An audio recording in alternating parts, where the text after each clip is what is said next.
Good morning to all of you students. आज हम आप लोगों के सामने क्लास 11 का एक टॉपिक पाथ लेंथ और displacement, what is difference in between them study करेंगे। इससे पहले हमने जाना था मोशन के बारे में। कोई ऑब्जेक्ट कब मोशन में होता है, कब रेस्ट में होता है, क्या कंडीशंस होती हैं जिसमें हम ऑब्जेक्ट को रेस्ट में कहेंगे या मोशन में कहेंगे। साथ ही साथ हमने जाना scale quantities and vector quantities के बारे में। Scale quantities only magnitude, and for vector quantity with magnitude direction matters। इसके बाद आज हमारा टॉपिक है पाथ लेंथ और डिस्टेंस एंड डिस्प्लेसमेंट। हम पहले पाथ लेंथ तक जाएंगे, डिस्टेंस तक जाएंगे। डिस्टेंस को हम डिफाइन कर सकते हैं as a total path covered by an body, या और actual path covered by an body is said to be distance of path length.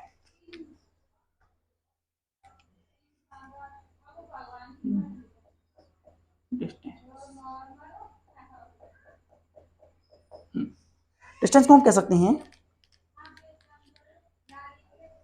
Actual path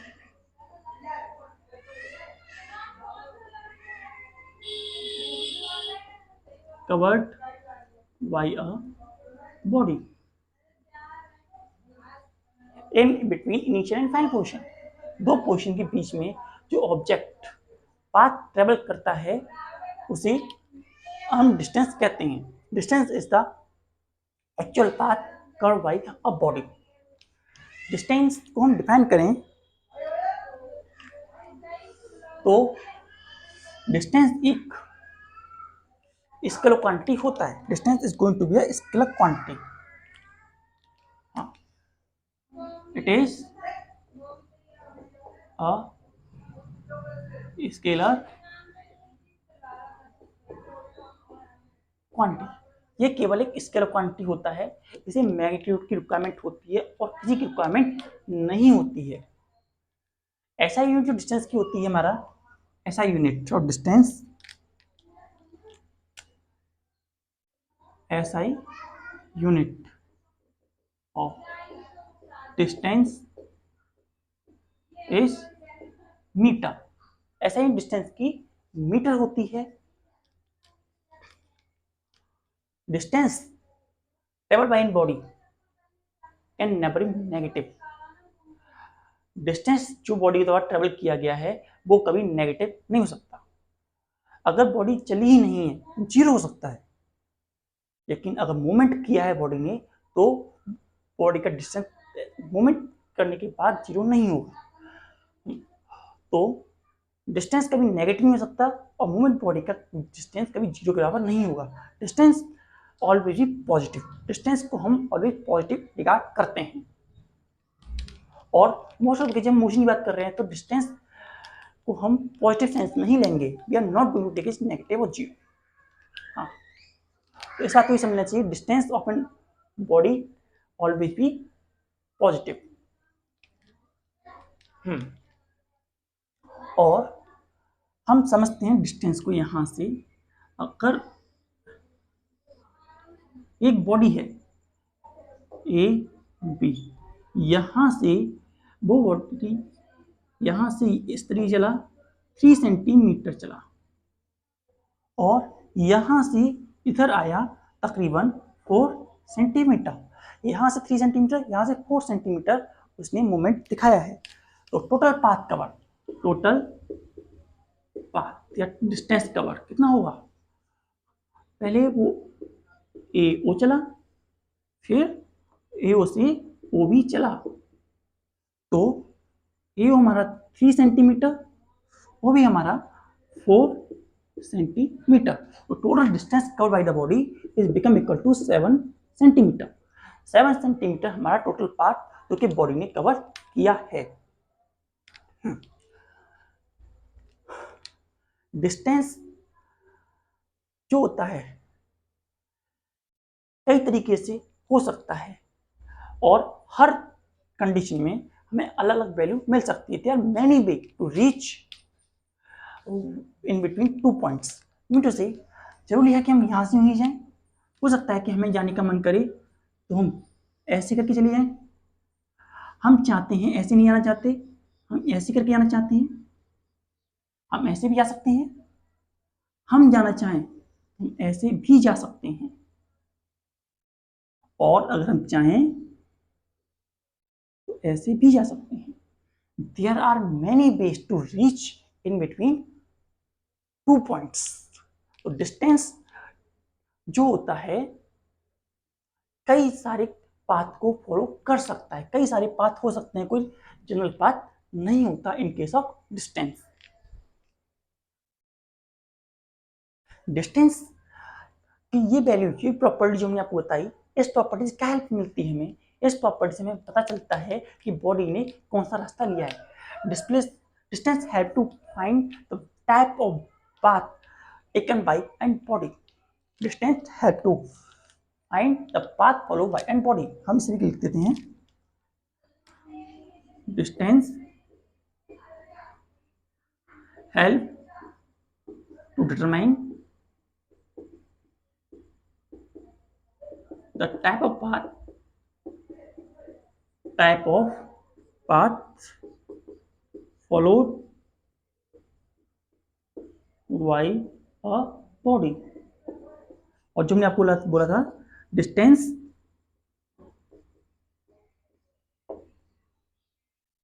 covered by a body always positive, always be positive। एक body के द्वारा कितना distance travel किया गया है वो हमेशा पॉजिटिव रहता है, it never going to be negative. Me to see positive, me to see forward direction में बढ़ेगा, कभी रिवर्स डायरेक्शन में नहीं आएगा। And actual path, distance help to determine the type of path या एक्चुअल पाथ जो कि बॉडी ने फॉलो किया है। एंड ऐसा ही मीटर, स्केल क्वांटिटी और एक्चुअल पाथ, ये हमारे डिस्टेंस के बारे में कुछ इंपॉर्टेंट पॉइंट रहते हैं। इन अ सिमिलर मैनर, अगर कोई बॉडी सर्कुलर पाथ में ट्रेवल कर रही है, सर्कुलर पाथ में ट्रेवल कर रही है, यहाँ से यूँ चला और यहाँ से यहाँ पे आया, तो आर अगर रेडियस है उसका, तो उसका डिस्टेंस जो होगा 2πr के बराबर होगा। इन अ सिमिलर मैनर, अगर रेक्टेंगुलर फॉर्म में ऐसे चल रही है, तो जो सर्कमफ्रेंस होगी इसकी, जैसे 2l+b और l l b and b triangle है, if it is an form of triangle a b and c, तो total path ab bc and ac के बराबर में टोटल पाथ ऑब्टेन होगा, डिस्टेंस की बॉडी ने कितना ट्रेवल किया है। नाउ डिस्टेंस के बारे में इतनी सारी नॉलेज लेने के बाद अब हम दूसरी बात पे चलते हैं, दैट इज डिस्प्लेसमेंट।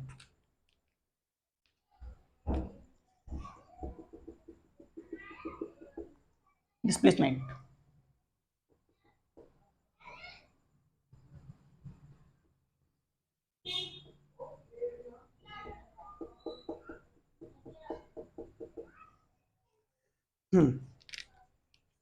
डिस्प्लेसमेंट को डिफाइन कर सकते हैं as shortest path.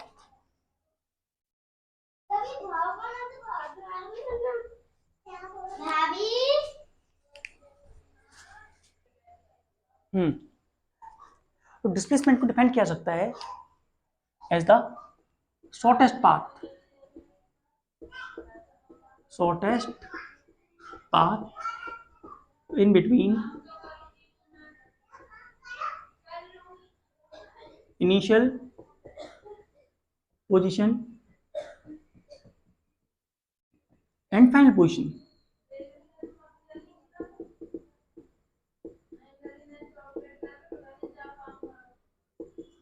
Shortest path in between initial position and final position.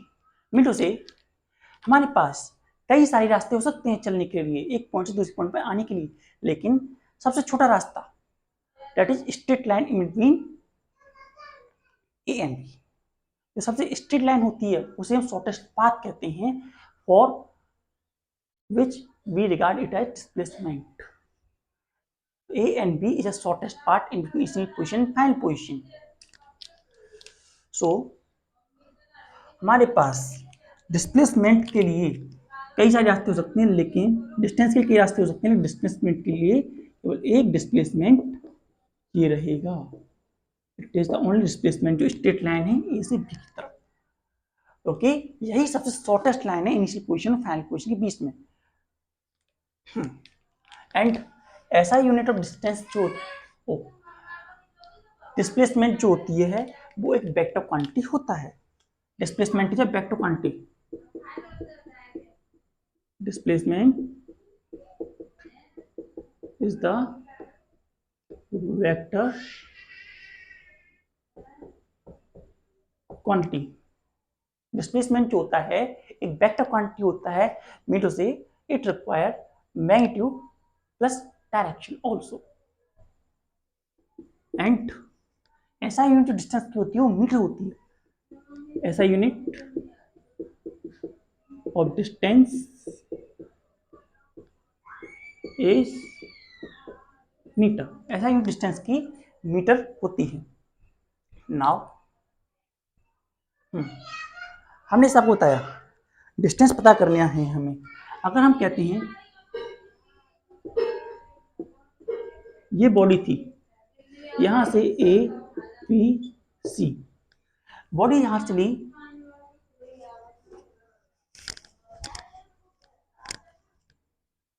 6 metre चली, 6 मीटर चली, और यहां से यहां वो चली 8 सेंटीमीटर। तो उसका शॉर्टेस्ट पाथ क्या होगा? अगर हम डिस्टेंस की बात करें, डिस्टेंस तो हमें मिलेगा A B plus B C के बराबर। ए बी हमारे पास 6 मीटर प्लस बी सी बराबर 8 मीटर, डेट इक्वल 40 मीटर्स के बराबर। लेकिन अगर हमें शॉर्टेस्ट पाथ की बात आती है तो शॉर्टेस्ट पाथ हमारे पास हम जो देख पा रहे हैं तो ये वाला है शॉर्टेस्ट पाथ। ये हमारे पास 90 का राइट एंगल ट्रायंगल बन रहा है। अगर हम इसे पाइथागोरस थ्योरम लगाते हुए इसे सॉल्व करें by applying Pythagoras theorem, if we are going to solve it, we are going to value the shortest path in between initial position and final position. Shortest path initial position और final position के बीच में obtain करने के लिए हम यहाँ पे Pythagoras theorem apply करेंगे और देखते हैं क्या होता है। ठीक है, we have AC का स्क्वायर इक्वल्स टू AB का स्क्वायर प्लस BC का स्क्वायर। जब AC का स्क्वायर बराबर होता है, AB हमारा कितना है 6 मीटर का स्क्वायर प्लस 8 मीटर का स्क्वायर, तो हमारे पास बनता है 36 मीटर। अभी हम मीटर तो लेंथ में ले रहे हैं ना, मीटर को भी बाहर लेते हैं।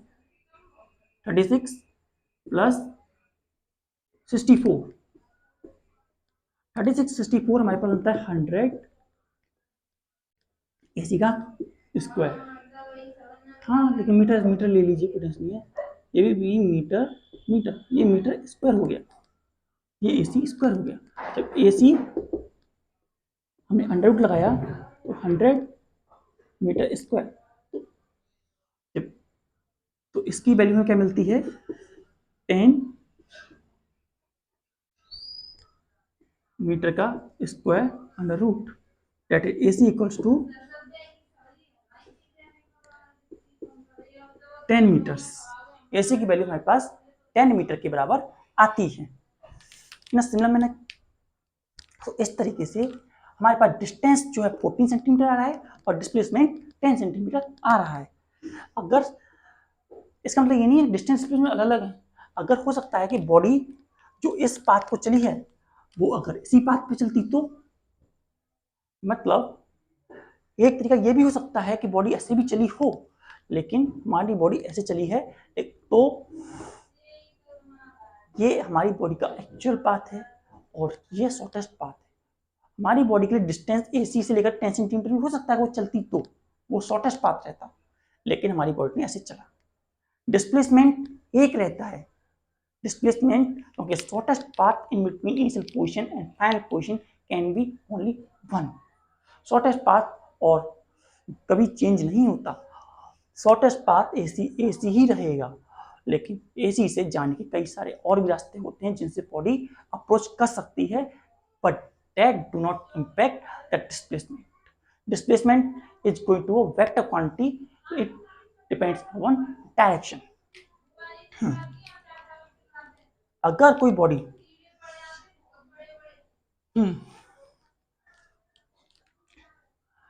जिस रास्ते से जाती है, जहां से स्टार्ट हुई है वहीं पे आ जाए, इसको हम ऐसे लिखते हैं, displacement of an body can be negative, positive और zero. Displacement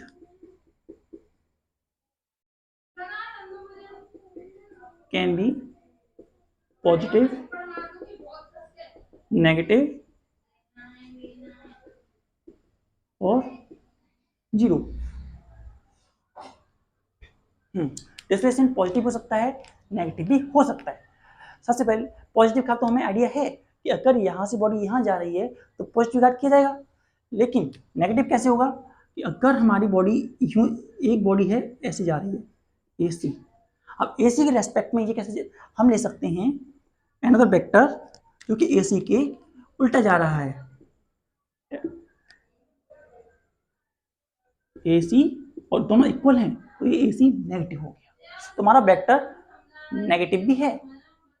AC is also going to negative. अगर हमारी डायरेक्शन अपोजिट हो जाए तो, as direction matters in the vector quantity, तो यहाँ पर AC नेगेटिव होगा और यहाँ AC पॉजिटिव होगा. वहीं जीरो कब होगा, if the object come back to the initial position. जैसे ये सर्कल पाथ था, अब यहाँ से बॉडी चली और सेम पाथ पे आ गई तो हमारी बॉडी का डिस्प्लेसमेंट जीरो हो गया. क्यों? Shortest path in between initial position final position zero के बराबर हो गया. जो शॉर्टेस्ट पाथ है वो इनिशियल पोजीशन और फाइनल पोजीशन बीच में जीरो के बराबर हो गया, इसलिए हमारा डिस्प्लेसमेंट भी जीरो के बराबर हो गया. तो इस तरीके से हमारा डिस्प्लेसमेंट जीरो भी हो सकता है, नेगेटिव हो सकता है और जीरो भी हो सकता है. Displacement do not give information about the path followed by body, type of path followed by in body. Displacement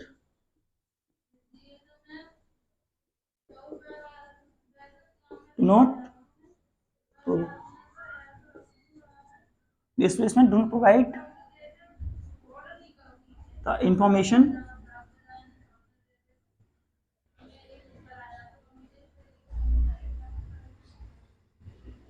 about the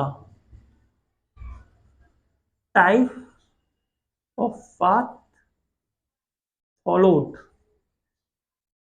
किस तरीके का रास्ता उसने ऑब्जेक्ट ने लिया है. जैसा हमने देखा, हमारा ऑब्जेक्ट चला A से B और B से C, लेकिन उसका डिस्प्लेसमेंट A to C है. डिस्प्लेसमेंट केवल शॉर्टेस्ट पाथ आता है इन between initial position final position, उससे डायरेक्शन से मतलब होता है, शॉर्टेस्ट पाथ से, उसे पाथ फॉलो से मतलब नहीं है. पाथ फॉलो की इंफॉर्मेशन पाने के लिए हमें डिस्टेंस की तरफ देखना पड़ता है, लेकिन ये हमें केवल शॉर्टेस्ट पाथ बताता है. तो इस तरीके से हमने डिस्टेंस और डिस्प्लेसमेंट को पढ़ा. अब एक बार समझते हैं इन दोनों बीच में अगर हमें डिफरेंस करने के लिए आता है तो हम कैसे लिखेंगे. Distance is an actual path cover in body. तो डिस्टेंस होता है वो एक्चुअल पाथ होता है जो कि बॉडी ने कवर किया. Distance actual path cover by an body. Distance जो होता है एक्चुअल पाथ होता है कि बॉडी ने कवर किया है. वहीं डिस्प्लेसमेंट या shortest path in between initial position and final position. Displacement shortest path होता है इनिशियल पोजीशन और फाइनल पोजीशन के बीच में. जो डिस्टेंस होता है वो स्केलर क्वांटिटी होती है. Distance is going to be scalar quantity, magnitude required only, and displacement is a vector quantity. उसे मैग्नीट्यूड प्लस डायरेक्शन दोनों रिक्वायरमेंट होती है. ऐसा यूनिट डिस्टेंस की मीटर होती है, डिस्प्लेसमेंट की भी ऐसा यूनिट मीटर होती है. डिस्टेंस की मदद से हम पता लगा सकते हैं कि कौन सा पाथ बॉडी ने फॉलो किया है. Distance give the information type of path followed by an body. What displacement do not give the information about type of path followed by an body. वहीं distance cover by an body always positive. और कुछ distance body ने cover किया है तो वो distance positive ही हो. और लेकिन डिस्प्लेसमेंट पॉजिटिव हो सकता है, नेगेटिव हो सकता है और जीरो हो सकता है।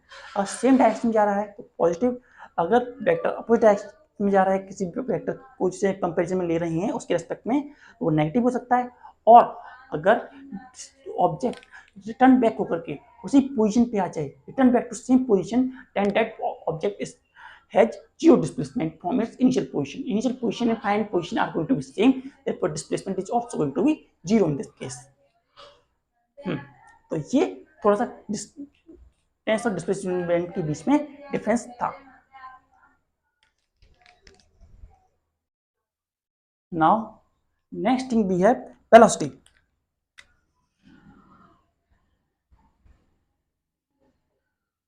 नो वेलोसिटी नहीं, स्पीड।